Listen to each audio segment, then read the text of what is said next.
जय श्री राम। सभी को रामनवमी की हार्दिक शुभकामनाएं।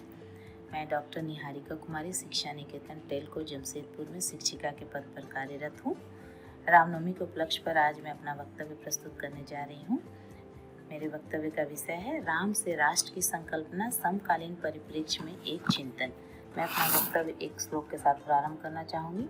राम राज बैठे त्रिलोका, हर्षित भय गए सब शोका। यह श्री रामचरितमानस के उत्तर कांड में तुलसीदास की एक अत्यंत प्रसिद्ध चौपाई है, जो राम राज के आदर्श शासन और सुख समृद्धि का वर्णन करती है। इसका अर्थ है कि जब भगवान श्री राम ने राज सिंहासन संभाला तो तीनों लोक अर्थात स्वर्ग, पृथ्वी और पाताल प्रसन्न हो गए और सभी के शोक अर्थात दुख दूर हो गए। राम राज एक राजतांत्रिक व्यवस्था थी, जबकि आधुनिक भारत लोकतांत्रिक है। आधुनिक भारत आज अनेक जटिल चुनौतियों का सामना कर रहा है, जैसे सामाजिक असमानता, न्यायिक विलंब, भ्रष्टाचार, नैतिक संकट आदि। सर्वप्रथम मैं राम राज्य की विशेषताओं का वर्णन करूंगी। रामचरितमानस में वर्णित है, बयरु न कर काहू सन कोई, राम प्रताप विषमता खोई। अर्थात कोई किसी से वैर नहीं करता था। राम के प्रताप से लोगों के मन की विषमता, भेदभाव और कुटिलता नष्ट हो गई थी। एक और पंक्ति मैं यहाँ प्रस्तुत करना चाहूँगी। दैहिक दैविक भौतिक तापा, राम राज नहीं काहू ही व्यापा। अर्थात राम राज्य में किसी को भी दैहिक अर्थात शारीरिक, दैविक अर्थात प्राकृतिक या भौतिक अर्थात सांस्कृतिक ताप या कष्ट नहीं थे।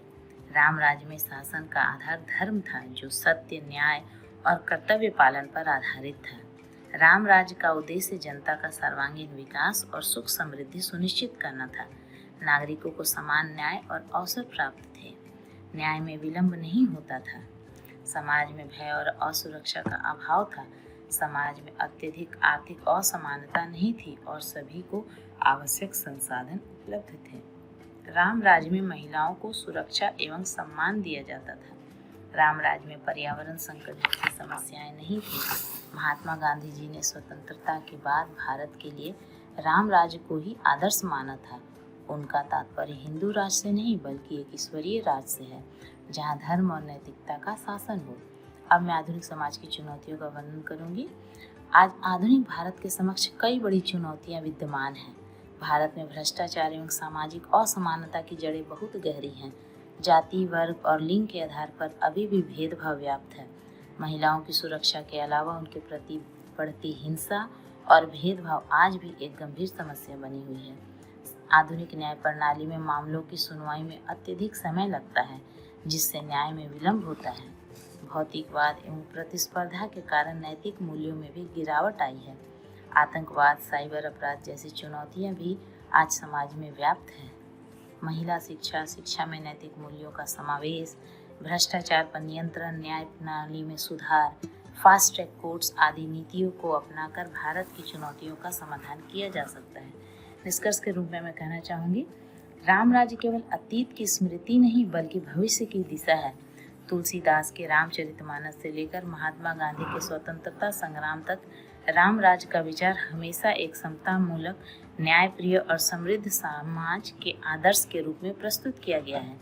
यह निस्वार्थ नेतृत्व, भ्रष्टाचार मुक्त समाज और कानून के समक्ष समानता सुनिश्चित करता है, जो आधुनिक भारत के लिए लोकतंत्र, समावेशी विकास और सामाजिक न्याय की चुनौतियों को हल करने का एक प्रासंगिक मार्गदर्शक है।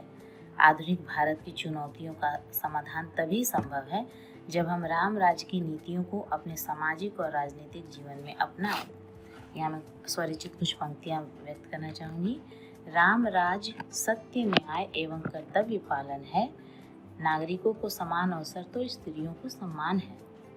पर आदर्श राष्ट्र आज चिंतन का विषय है। समाज में भेदभाव, भ्रष्टाचार एवं अनैतिकता का आश्रय है।